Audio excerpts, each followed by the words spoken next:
All right, boys. Clippers and Nuggets. Another really good West series. Clippers have been rolling. Kawhi looks great. Nuggets won all their games since the Malone firing. Details to come out of all that suggest they might not be too beat up about him being gone. And I will try not to say this throughout the vid, so I'm just going to say it now. Hopefully Kawhi stays healthy the whole time. The last thing we all want to see is after like game 2 or something, you get that Shams tweet, Kawhi's knee is doing something like, oh no, just please, let's not have that. I mean, we don't want anybody to get hurt, of course. So before any predictions, if Kawhi cannot go, then the Nuggets will win the series. Should we start right with the Jokic-Zoo matchup, where I think enough people have said this, but I will also say this. Zoo has got to be on a short list of guys where just strength, body type, how good he is defensively, he's got more of a chance than other guys of actually affecting Jokic in the post. I'm assuming that Jokic's numbers are still going to be crazy in the series. But if you go down the Jokic-Zoo head-to-head stuff, there are a few games in there over the last couple of years where Jokic's numbers are not peak Jokic. Again, that's only some. He has had very normal Jokic games against the Clippers as well, but okay, that's good stuff. It's going to be a very physical matchup, but the Jokic-Zoo matchup, it's not also just going to be Jokic trying to score on him in the post. Like, whenever Jokic is more so around the free throw line, or even when he's at the three-point line, Zoo is going to have to go out there with him. And that's going to open up cuts, which is when you can really start thinking about Brown and Gordon getting some easy stuff. And Russ as well, although the Clippers will dare him to shoot. And we'll also see just how jump shot happy Jokic is in this matchup. I mean, I remember the game they had against the Warriors a couple weeks ago, as the Warriors were putting the Nuggets in turnover hell. Jokic took a lot of jumpers and he made most of them. But those two will be fun. And then you got to think about Zoo guarding the rest of the Nuggets while running actions with Jokic. So Murray, MPJ, Gordon, Brown, Russ. We know what the Nuggets offense looks like, whether it's Michael Malone or now David Adelman. Screens, DHOs, the whole thing. Here's the thing.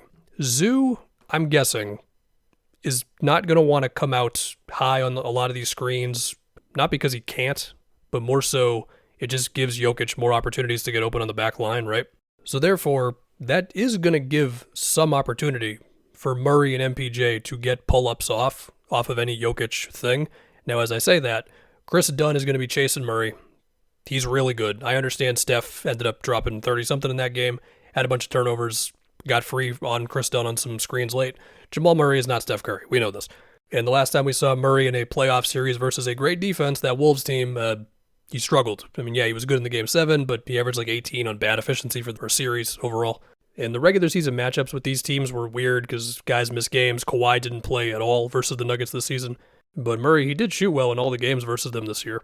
Now, this Clipper defense, for as good as it is, it does not have the Cat Gobert, Rudy as a help guy thing.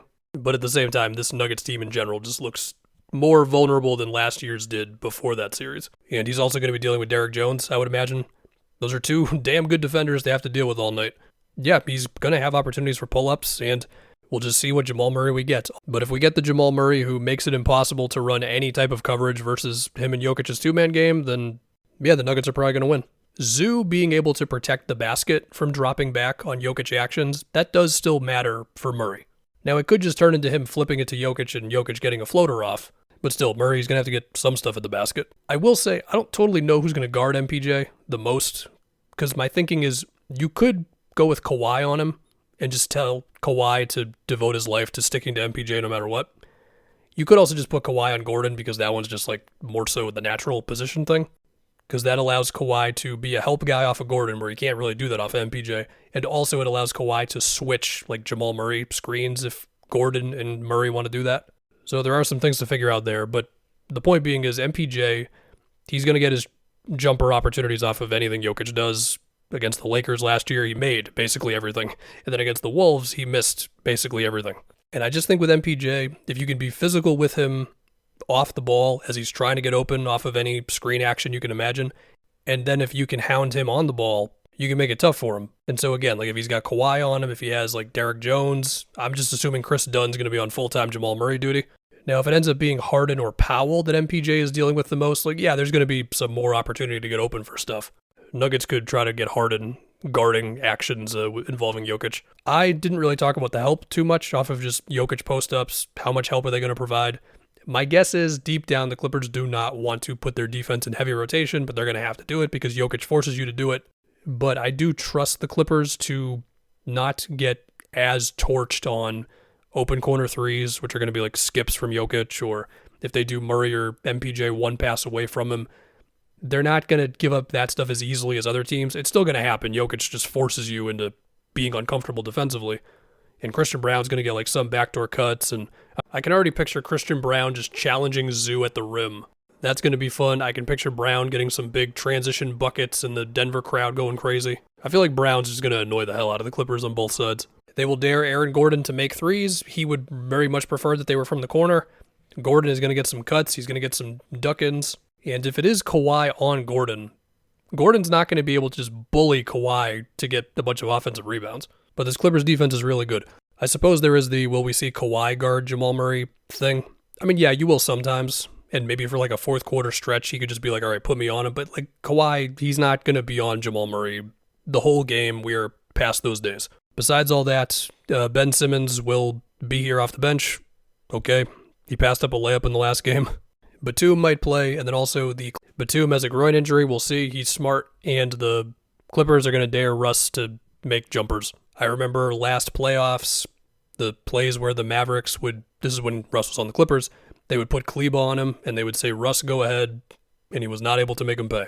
But he cuts well off of Jokic post-up, so he's got that. Hopefully the 4 minutes a game that Jokic is not in are not a complete disaster for Denver. And also a similar thing with Zoo. I mean, that Warriors game they just had, the second he came out of the game, first half or second half, it became a Jimmy layup line. Like, he played 42 minutes that game.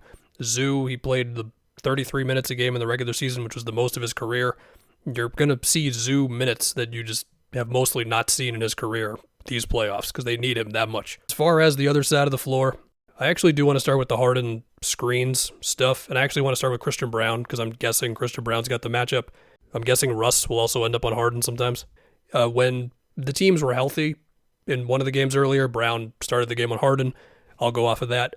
I think Christian Brown is going to have to make Harden's life just hell, man. Be physical, get Harden complaining to the refs about, oh, he fouled me, and you're probably going to have to foul him a couple times, but whatever, you got to do that. Because I think if Harden is just comfortably going into these screens with Zoo and trying to pick apart the Nuggets pick and roll defense that I will once again say the preference is Jokic at the level of the screen, and then we got rotators in the back end, and you know the Clippers, they could try to manipulate it by putting whoever Jamal Murray's guarding, which I'm going to guess is Chris Dunn, in the corner, which makes Murray the low man, but it also means Chris Dunn's going to have to make shots, with which he did versus the Warriors. He was huge on those threes, and when they put two to the ball and he made plays in the middle of the floor, you're still going to make that bet if you're the Nuggets, right? So we'll see. I mean, the Nuggets, they have not been as sharp on the back line rotations off of the, Jokic high on screen stuff for most of the season. It doesn't mean they're immediately going to do that. Like, you could have Jokic drop back, but then it asks Jokic to be more of a rim protector, and, that's just a whole other thing. But yeah, like if Harden, if the skip passes are open to Kawhi and Powell and Dunn and Batum if he's going to play, because he's got the groin injury, and Bogdanovich, who's been better lately. But yeah, the Nuggets, they'll dare Chris Dunn, they'll dare Derek Jones to make shots. You're going to see lobs to Zoo off the Harden screens, so the Nuggets have to be ready for that on the backline stuff. And maybe if Harden and Zoo are really killing them with that, maybe that'll cause Jokic to drop back more, but then again, we're doing the Jokic protecting the basket convo. And hey, do not forget about Zoo as a scorer, man. I mean, he averaged 17 a game this year. He's had a number of 20-point games recently. It's, the easy stuff, sure, but his hook shots go crazy sometimes. Harden, he did a hell of a job holding it down for this team offensively as Kawhi was out there. He did also benefit off of Powell having a career season, and yeah, man, I mean, if MPJ ends up on Powell, I feel like Powell's going to get opportunities to just cook. If you're the Nuggets, you might say, hey, listen, at least it's not Kawhi doing it. Speaking of Kawhi, I'm guessing Gordon's on him. And, I mean, Gordon is the ideal size and strength to guard Kawhi. I mean, Kawhi's not going to overpower him. But when Kawhi is making his fadeaways, which he, for the most part, was in that Warriors game outside of some misses over Draymond, it starts to get to the point of how do you deal with this guy? Because, I mean, if they need to run some sort of an off-ball set to get Kawhi position in the post to where he can face up and jab step on Gordon and then get into whatever, then they will do it. I mean, again, I give Gordon a pretty good chance to not get backed down by Kawhi, but it'll be tough. I'm sure Kawhi will look to get the Murray switch whenever he can. Is there anything else I got to say? I feel like I do all this and then the series actually happens and it's just like, whoa, this guy went off for 40. Or we're going to do all this Jamal Murray talk and then he's going to drop like 35 game one. Anyway, who am I going to pick? So I have not picked the Nuggets to lose a playoff series in a couple years now, and I think that's going to end now. I think I'm going to go with the Clippers in a long series, of course. I can't shake my fear of MPJ and Murray versus this Clipper defense. Although even then, and I said it earlier in the video, and this one does stick with me a bit, they don't have the Gobert help defender with Cat guarding Jokic in the post thing outside of that one game, and also the game Gobert missed. And even with how good the Wolves' perimeter defenders were, like that to me was still like the heart of that whole thing. But this Nuggets team is not as good as last year's Nuggets team. Some of that because of the defense. The Clippers are rolling. Jamal Murray for the season ended up having a pretty normal Jamal Murray season if you look at the numbers and everything. And yeah, I can't shake the feeling of everything around Jokic. Jokic is going to be great. Like if they're winning, he's going to put up insane stat lines. He's going to do that regardless. I'll take the Clippers and I'll stop talking before I end up switching.